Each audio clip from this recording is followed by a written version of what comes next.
It's June 21st, and I assume all of your teams are in first place. But if not, we will offer some help coming up next with some waiver wire recommendations on the RotoWire Fantasy Baseball Podcast.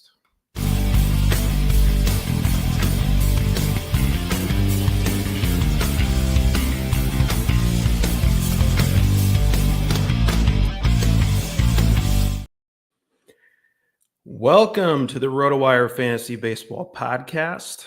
Get 15% off any RotoWire product with the code YouTube15. I am Ryan Boyer, flying solo today. Eric is out this week. We had a little scheduling mix-up with our guests, so it's just going to be me with you guys today, which means need some help in the chat.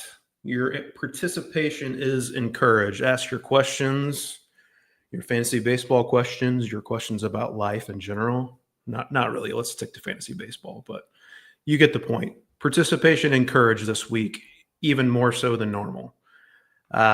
We will get to the waiver wire recommendations for the week, but first, as usual, going to go over some headlines, and like always, they're mostly injury-centric. That, unfortunately, is usually what the headlines involve. And the first one is Adley Rutschman going on the 10-day IL for the first time in his career, by the way. A strained oblique. I have not seen any update as to the severity of the strain. Obliques, as we know, generally are not minimum IL stint type injuries. So, I mean, at the very least, I think you should be expecting Adley Rutschman to miss 3 or 4 weeks. That's the general guideline with those. I know Willie Abreu just came back in a 10-day minimum stint. That's more the exception than the rule, though. So, going to be without Adley Rutschman for a while. Obviously a disappointing season for Rutschman. The underlying data still looks pretty good for him. I like him as a buy, not so much now that he's on the IL, but I would like to hang on to him even in one catcher leagues if I can, despite those lackluster numbers, because I think he's probably just going to come around eventually. Still hitting the ball hard, like I mentioned. So I think he's going to be ultimately still worth rostering in one catcher leagues. But if you're hard pressed for those roster spots, I get it, especially in your one catcher leagues. Maybe you have to move on from Rutschman. And Maverick Handley coming up to replace him on the roster, as awesome as his name is. Don't think there's going to be any fantasy value to be had with him. I do like Gary Sanchez as at least in 2 catcher leagues as a pickup. He's going to be getting regular at bats now that Rutschman is down. Sanchez just recently came back from an IL stint of his own and been swinging a pretty good bat since he returned. He's got a couple home runs, hit a home run in his first 2 games back, as a matter of fact. And he has at least 1 hit in all 4 of his starts since returning. Hit 11 home runs in just 280 plate appearances last season with the Brewers. He's still got power, still swings and misses a lot, still isn't going to hit for average, but he's going to provide pop while he's playing. And that's enough at the catcher position to make him worth rostering in your deeper formats. So I like Gary Sanchez as a pickup. He is not on the priority ads or the deep league ads, but consider him a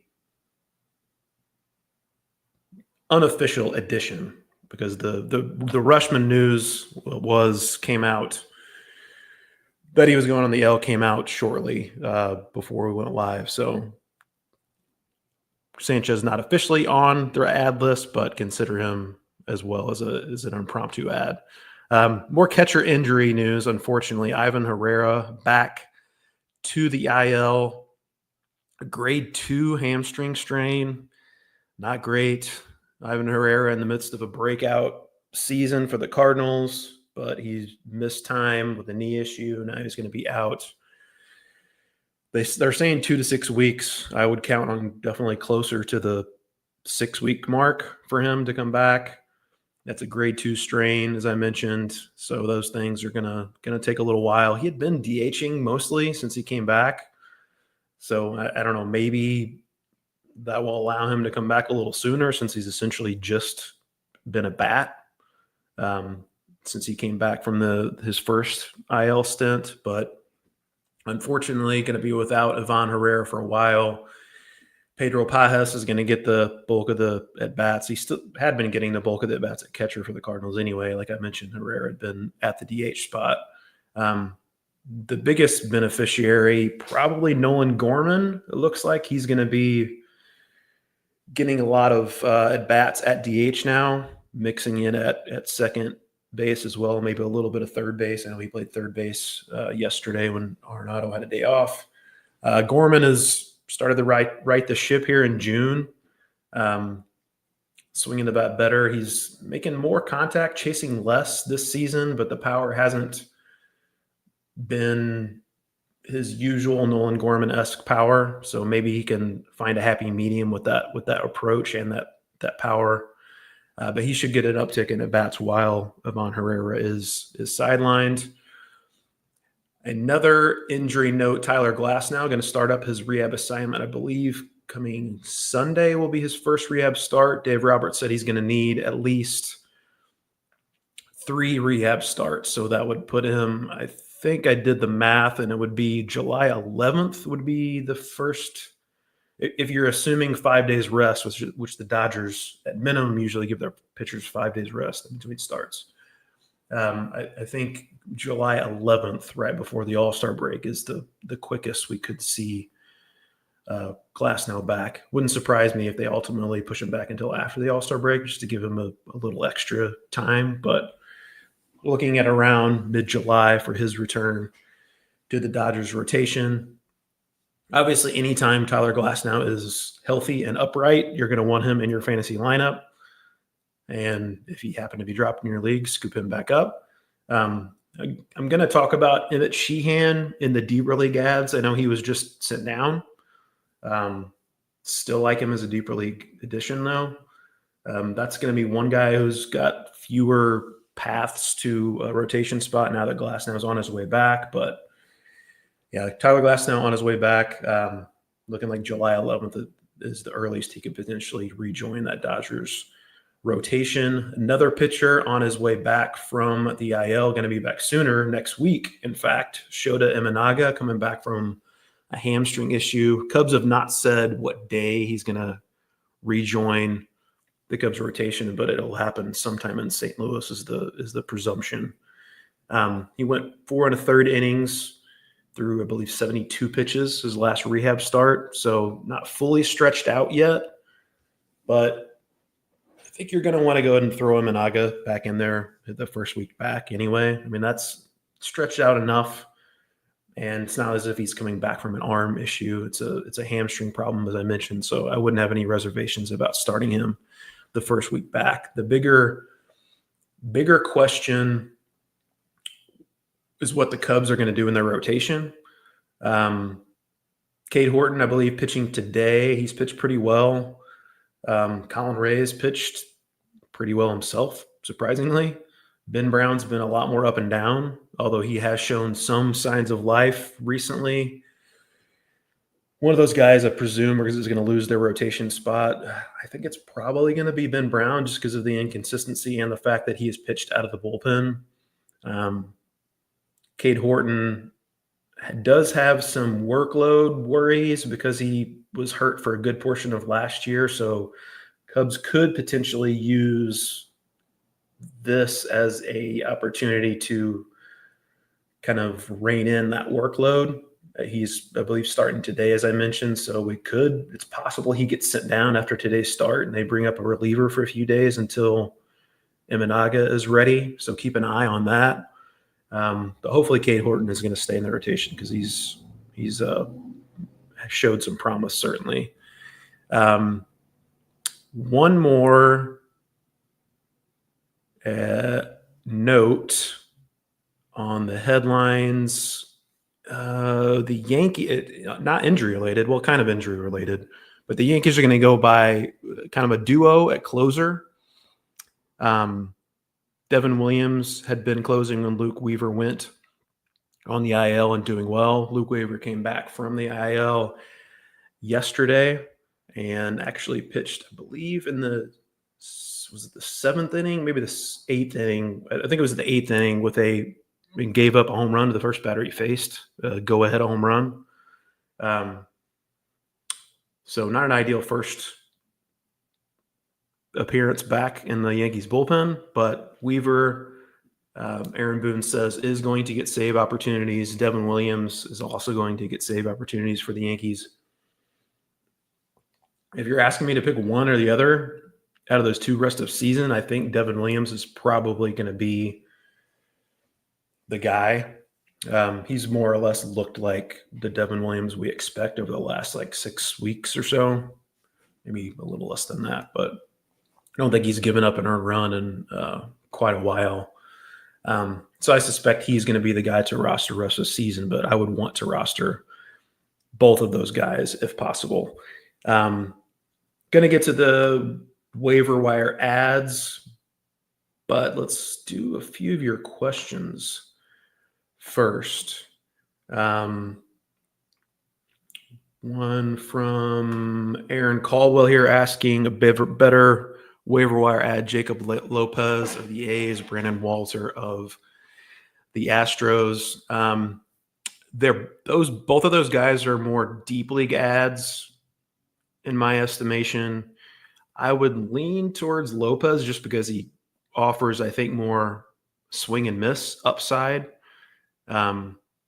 Walter, I think, is getting by a little bit on smoke and mirrors. He's a soft tosser who's kind of up there in age, not really a prospect at this point. Lopez is arguably not really either, but he does have some swing and miss ability from the left side. So I would lean Lopez's way if you were looking for a deep league addition. Joe G414 wants to know, is Ceddanne Rafaela worth an ad? I do think he's worth an ad. He's shown legitimate improvement this season offensively. I know it hasn't totally shown up in the numbers, but striking out less, still a uber aggressive hitter, but he's showing enough strides offensively, and of course he does steal some bases as well and offers multi-position eligibility. So you're going to expect some ups and downs with Ceddanne Rafaela. That's just who he is at this point. Maybe he can iron some of that out as he ages and gets a little more dirt in his cleats. But I do like him as an addition if he's still available in your league, even if you have to deal with some ups and downs. Another one here from Cody McAllister asking about Bubba Chandler. Is he still worth a stash? I think he is, yeah. It's been really frustrating for those who have stashed Bubba Chandler so far. He was just completely lights out at AAA and really looked like he should have been in the opening day rotation, frankly, or shortly after opening day. He hasn't been quite as good lately at AAA. The walks especially have been troublesome, which probably is giving the Pirates any excuse they need to keep him in the minors for a while longer. But I do think he's still, without question, one of the premium pitching prospects in baseball, and I think he can hit the ground running potentially if he does get an opportunity, which I've got to think is going to come hopefully soon rather than later. But hopefully he'll get those issues with the control ironed out at AAA Indianapolis. Let's see. Lucas Gilito, another one from Joe G414. Yes, I like Lucas Gilito as a pickup as well. Ups and downs, to say the least, since he's come back. He had that 10 strikeout game his last time out. Believe he only gave up one unearned run the start before that, but then to start prior to that one, couldn't get out of the second inning. He's had like 3 starts where he's given up like 6 or more earned runs, but has also looked really sharp in some other ones. Which, I mean, guy coming back from, I believe he had internal brace procedure. UCL was repaired. I can't remember if it was another Tommy John or internal brace. I think it was internal brace. But you expect those ups and downs from a guy coming back from that type of surgery, and that's what we've seen from Lucas Gilito. And Gilito is a guy who's been fairly inconsistent in his career anyway. But I do like the strikeout upside especially. So, yes, I like him as a waiver wire ad. Got one from Chris here asking about Grant Holmes versus Yuri Perez today. Start one over the other, both or neither. I mean, I would lean towards starting both. If I had to pick one for just today, I'm picking Grant Holmes. Perez's stuff has looked pretty good since he came back, but he's not really getting strikeouts so far. He's not pitching deep into games yet, so he's still kind of getting his feet under him. I think I would probably still run him out there unless I had just a pretty stacked pitching staff. But if I'm picking one of the two to start today, especially given the offenses they each are facing, I'm leaning towards Grant Holmes. Keith Santiago wants to know about his last utility spot for the rest of the season, Sal Frelick or Brooks Lee. I think I would lean Sal Frelick. The batted ball day with Sal Frelick is just so inept, but he makes a lot of contact. He's a good bet for average. He's a good bet for stolen bases, and his defense is going to keep him in the lineup. He also doesn't have splits, really. So he plays against lefties and righties as a left-handed batter, which is when you're looking for a guy basically to be an accumulator, which I think that's kind of what Sal Frelick is. He's got to play every day, and he does. So I would lean in that direction. All right, let's get into the waiver wire additions. There are the priority ads. And my first one is Jurickson Profar. We actually discussed Profar. Eric and I did last week in the deeper league ads, but I'm going to put him in the priority ads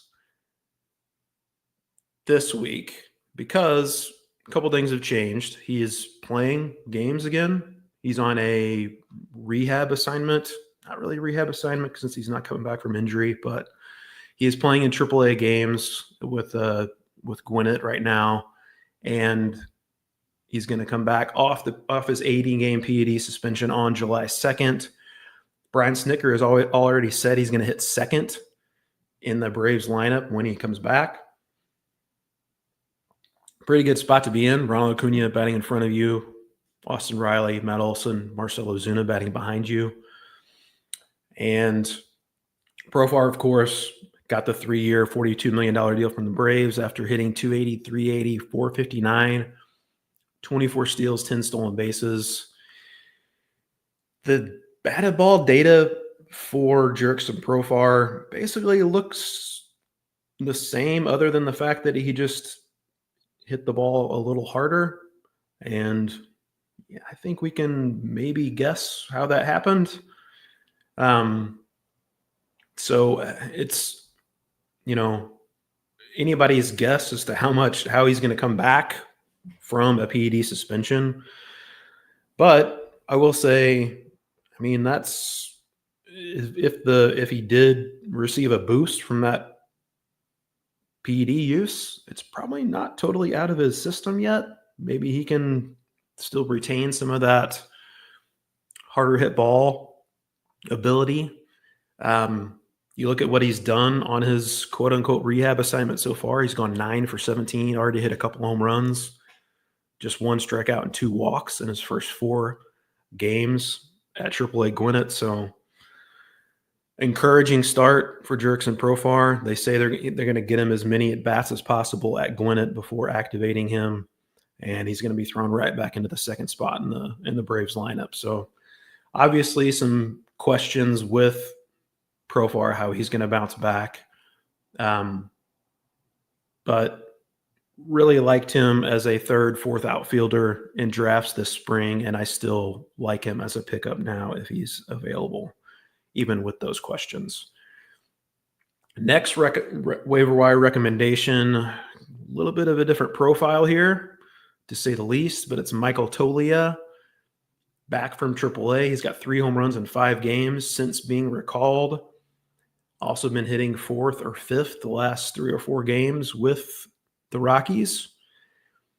Average exit velocity, hard hit rate, barrel rate were all in the 91st percentile or higher last season. Hit 25 home runs, stole 10 bases in just 116 games last year. I mean, a lot of people were really excited about Michael Tolia coming into the season. Obviously, he completely fell flat on his face, especially from a strikeouts perspective. And that's not gone away. He's got a career 34.2% strikeout rate. He's going to remain a batting average liability, but he hits the ball so hard that he can overcome some of that, the average issues, and also playing as a half his game at Coors Field is going to allow him to overcome some of those average issues as well. And the raw power is undeniable. He hits the ball incredibly hard.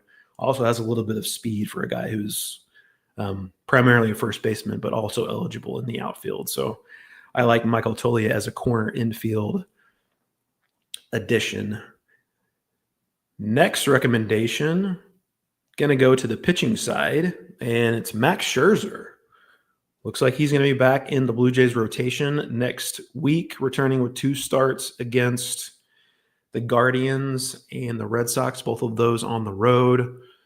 Went 4 1/3 scoreless innings and struck out 8 in his last rehab start.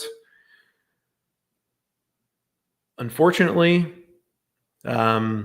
he came out with more thumb soreness the day after that final rehab start, although Scherzer and the Blue Jays seemed to kind of think that was anticipated.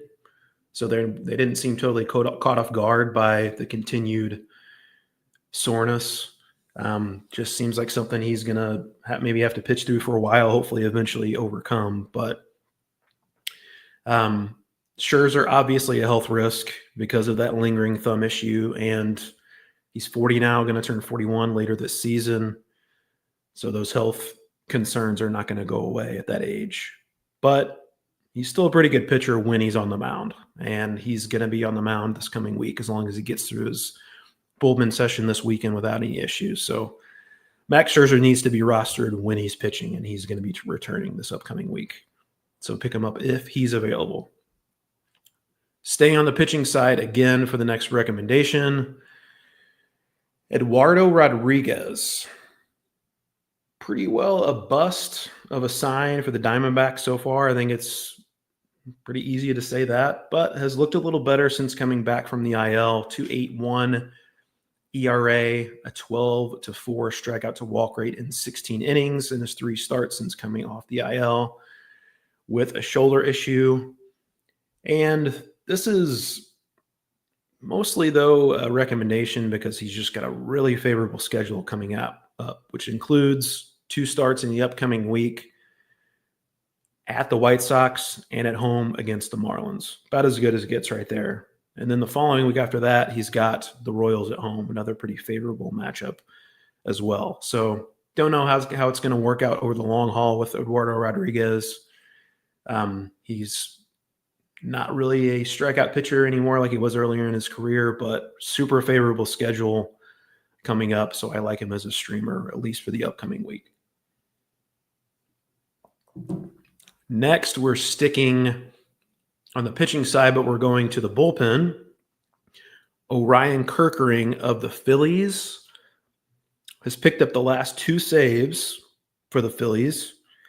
And the Phillies bullpen hasn't quite worked out exactly how Rob Thompson was anticipating.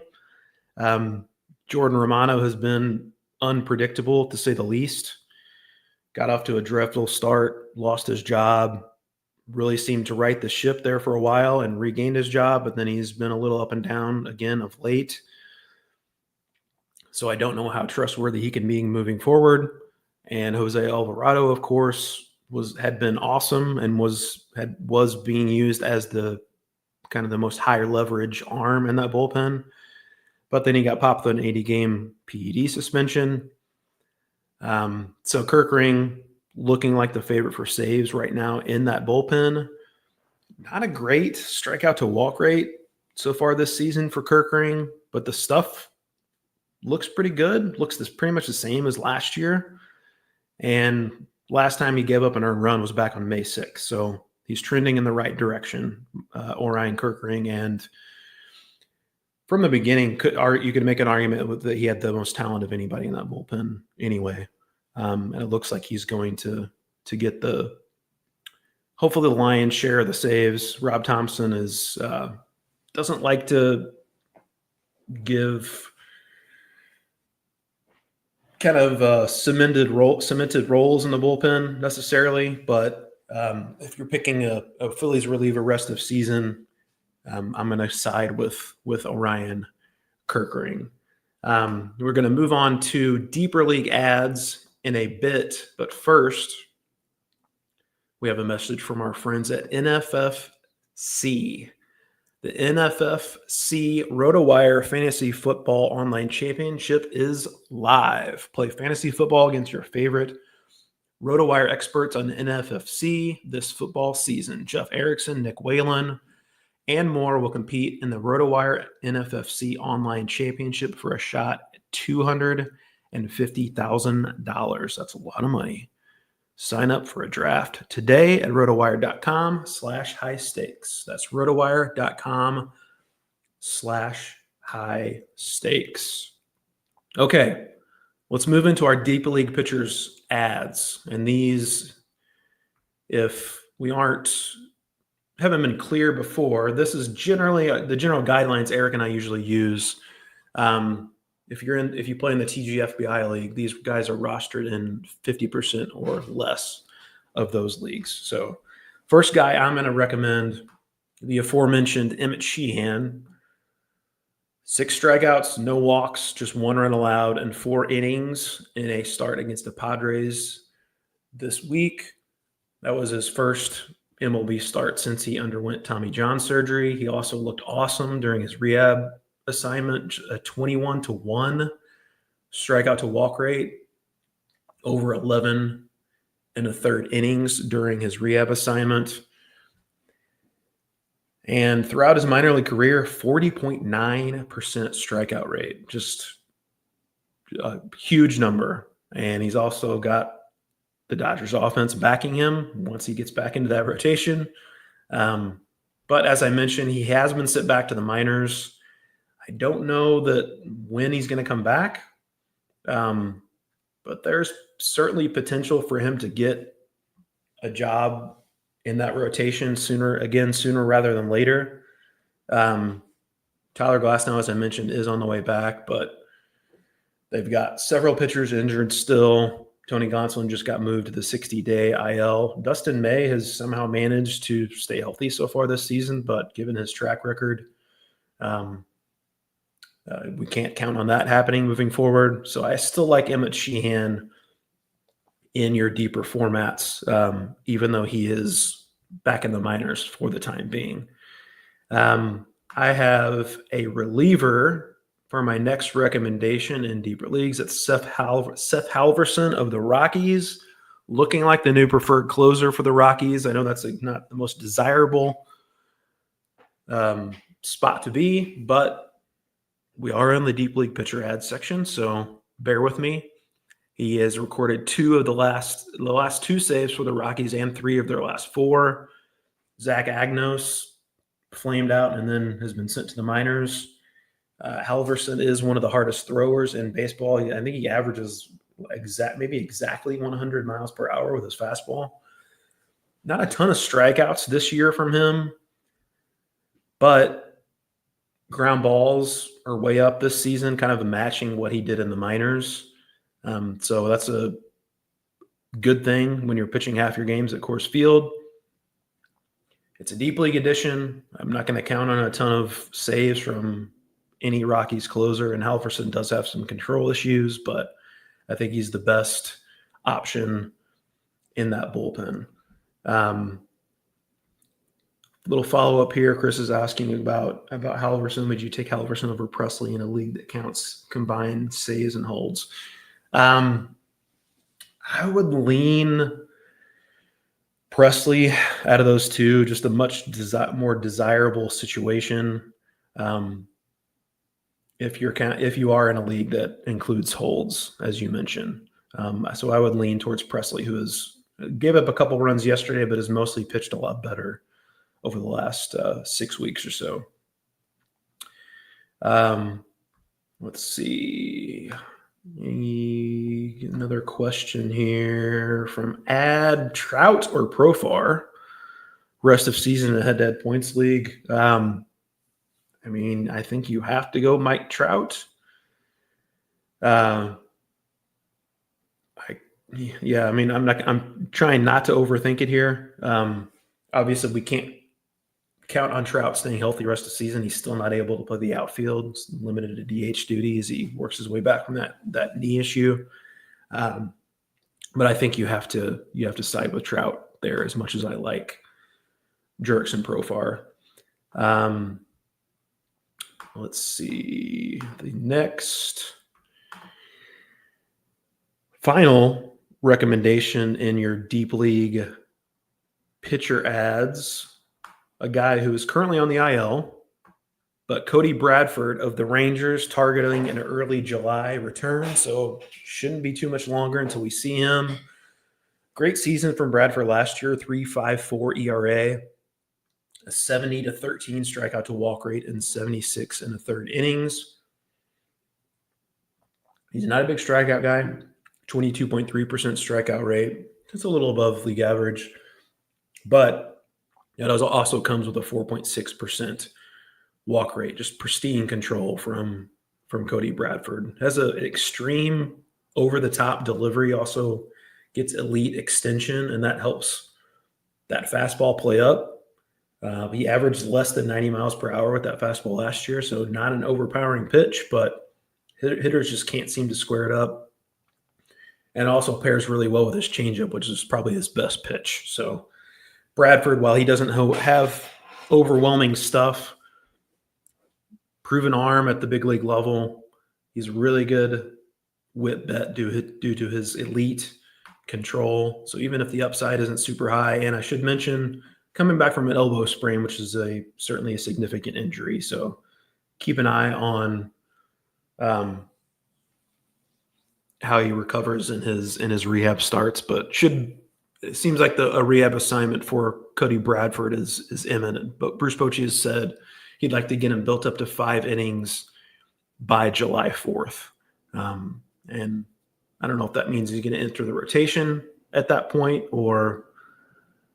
but either way, should be on the precipice of joining the Rangers rotation at that point. And I like him as a stash if he's available in your league. Let's see. Uncle Ted recommending Dier Fuentes. Certainly an exciting young arm. Made his major league debut last night for the Braves. Final line wasn't great. He's kind of a unique pitcher in that it's a fastball that he's got like a lot of induced vertical break. That's how he gets a lot of his swings and misses with a fastball. The numbers in the minors have been good, not great. He's an intriguing arm. I saw I think it was maybe Eric Longenhagen of Fangraphs who gave his fastball a Brian Wu comp. So that would be, best case scenario probably for Fuentes.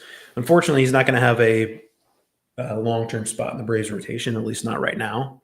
It was just a spot start to give the other guys some rest, but that's at the very least a name to keep an eye on. Dier Fuentes. He just turned 20, I think, earlier this week, so still a super young guy. Braves are not shy about promoting their prospects quickly. Let's move on to your deep league hitter ads. I got a couple of those for you guys. Luke Raley is back from the injured list and going to be taking over at first base.